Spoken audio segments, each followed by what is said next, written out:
El conteo de carbohidratos puede ser útil para controlar el azúcar en la sangre, tanto si está intentando planificar un menú estable en carbohidratos como si quiere ajustar los carbohidratos a una dosis de insulina. Este video puede servir de guía. Pero primero, ¿qué es un carbohidrato? Los hidratos de carbono o carbohidratos son un macronutriente que se digiere hasta convertirse en glucosa o azúcar que se absorbe en la sangre. Los carbohidratos son un nutriente importante y no es necesario evitarlos. Hay muchos alimentos que contienen carbohidratos, como panes, cereales, fideos, verduras con almidón, frutas y otros. Los alimentos envasados que tienen etiquetas nutricionales son útiles a la hora de contar los carbohidratos. En la etiqueta verá la lista de carbohidratos totales, que indica cuántos carbohidratos hay en una ración. Al leer las etiquetas, compruebes si la ración indica cocinado o seco. Si la etiqueta dice seco, tendrá que calcular cuántas porciones secas consumió una vez cocinado. Sin embargo, ¿qué hacer si no hay etiqueta nutricional?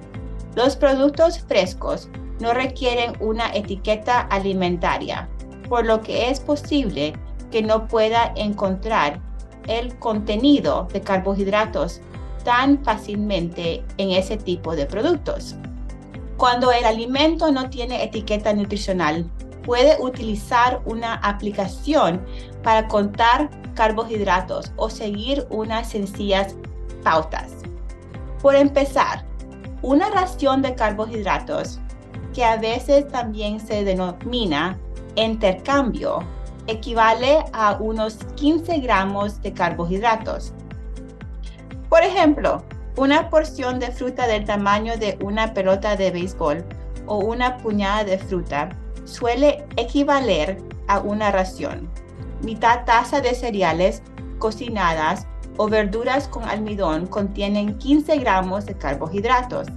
Una tercia de taza de arroz o fideos cocidos equivale a un intercambio. Su equipo de atención médica puede proporcionarle una lista más amplia de carbohidratos y sus porciones de intercambio o ración.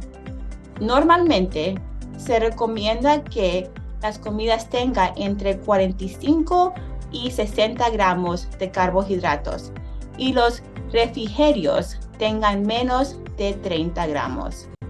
Un ejemplo de comida sana que se ajusta a esta recomendación general es una taza y media de puré de papas, salmón y espárragos asados.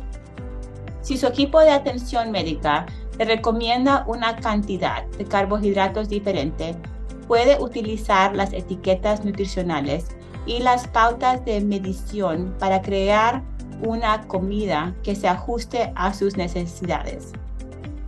Se necesita adaptar su dosis de insulina a la cantidad de carbohidratos de su comida. Es útil tener una calculadora cerca. Por ejemplo, si su equipo de diabetología le sugiere que utilice una unidad de insulina por cada 15 gramos de carbohidratos que ingiera, deberá dividir el número total de carbohidratos de la comida entre 15. Si su comida contiene 45 gramos de carbohidratos, deberá inyectarse 3 unidades de insulina 15 minutos antes de comer. Si debe inyectarse una unidad de insulina por cada 10 gramos de carbohidratos, necesitaría utilizar 4 o 5 unidades. Pregunte a su proveedor de atención médica si debe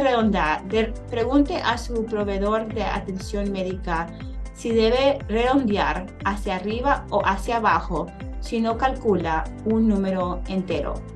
Mientras más practique la lectura de etiquetas y medición de alimentos, más cómodo se sentirá con el conteo de carbohidratos. En primer lugar, hay que saber qué alimentos contienen carbohidratos y cuáles no. Después, debe familiarizarse con la lectura de etiquetas y el uso de tazas de medición. Pronto será capaz de calcular o ver al ojo la cantidad de carbohidratos que ingiere. No tendrá que llevar una taza de medición a los restaurantes ni a las parrilladas familiares, pero puede que necesite la calculadora